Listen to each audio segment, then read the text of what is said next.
আন্তরিক শুভেচ্ছা ও ভালোবাসা জানাই বন্ধুরা। কেমন আছো? আজকে একটা বিশেষ দিন।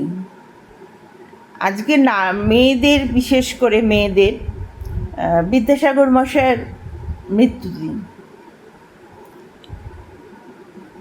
মৃত্যুদিন না জন্মদিন?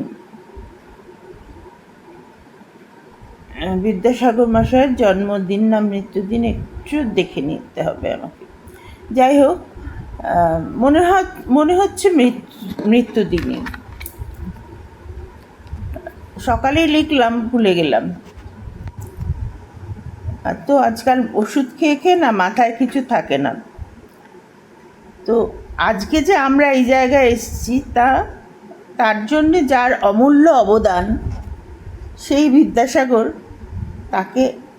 আজকের দিনে তাকে স্মরণ না করাটা খুব অপরাধ হয়ে যাবে, খুবই অপরাধ হয়ে যাবে। আজকে আমরা যেটুকু স্বাধীনতা পাচ্ছি, যেটুকু অনেকটা স্বাধীনতা পেয়েছি, বিদ্যাসাগর মশাই যে জিনিসটা প্রতিষ্ঠা করে গেছিলেন, তারপরেও যে পথটা আমরা এগিয়েছি,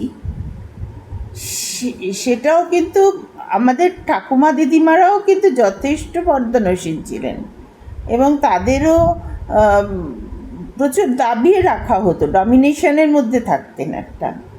তাদের নিজস্ব কথাবার্তা, আদর্শ যাই থাকুক, স্বামীর কথাটাই হবে, তাদের মেনে নিতে হবে। কেন? এই কেন যদি বলে যে কেন এটা আমি মেনে নেব, তাহলেই প্রচণ্ড অশান্তি, বকুনি এসব হতো আর কি। তো আমার ঠাকুমা একবার গল্প করেছিলেন যে তার এক বোনকে চা না দিয়ে,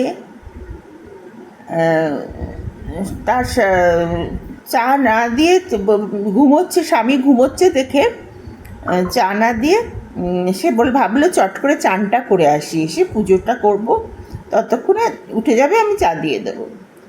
ও মা, স্বামী উঠে বসে আছে, চান করতে গেছে, তো উঠেই চা চাই, রাজরাজরার মেজাজ,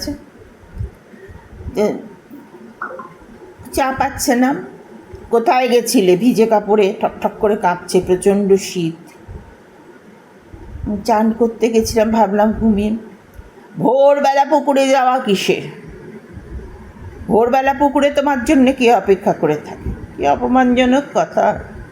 স্ত্রী নিজের স্ত্রীকে, আহা হা, কি আদর্শ তারা রেখে গেছিলেন পুরাতন যুগের লোকেরা। মেয়েদের কি ভাবতেন?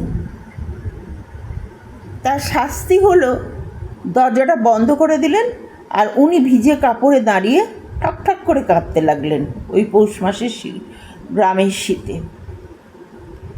পাশের ঘর থেকে ছেলের বউ বেরিয়ে এলো, দরজা ধাক্কালো শ্বশুরের। মা, গিয়ে কাপড় ছাড়ুন, আপনি বেরিয়ে আসুন। এতটাই তেজ, বলে তোমার এত সাহস? হ্যাঁ, আমার এতটাই সাহস। চিরকাল আপনারা অত্যাচার করে যাবেন, আমরা মানুষ নই না? আমাদের চামড়া কাটলে রক্ত বেরোয় না? না। শ্বশুর মাথা নিচু করে বেরিয়ে গেলেন।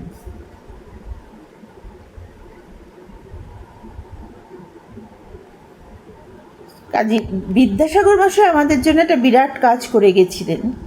তাতে কিছু মেয়ে শিক্ষিত তখন হচ্ছিল, অনেক মডেল স্কুল খুলেছিলেন, বেতন তো খুলেই ছিলেন, তাছাড়াও গ্রামে গ্রামে প্রচুর মডেল স্কুল খুলেছিলেন।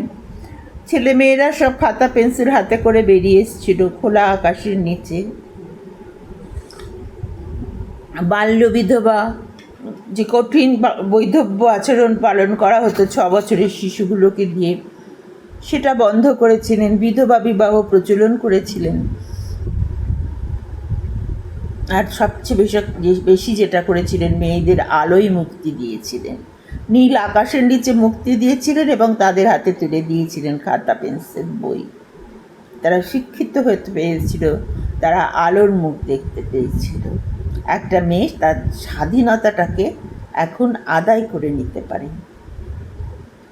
আমি স্বাধীন একটা লোক, মানুষ, আমি তুমি যা বলবে আমি তা শুনবো, এমন কোনো মানে নেই। যদি আমার মতের সাথে মেলে আমি শুনবো, বা আমি যা বলবো তোমাকেও তা শুনতে হবে যেমনটাও কোনো মানে নেই।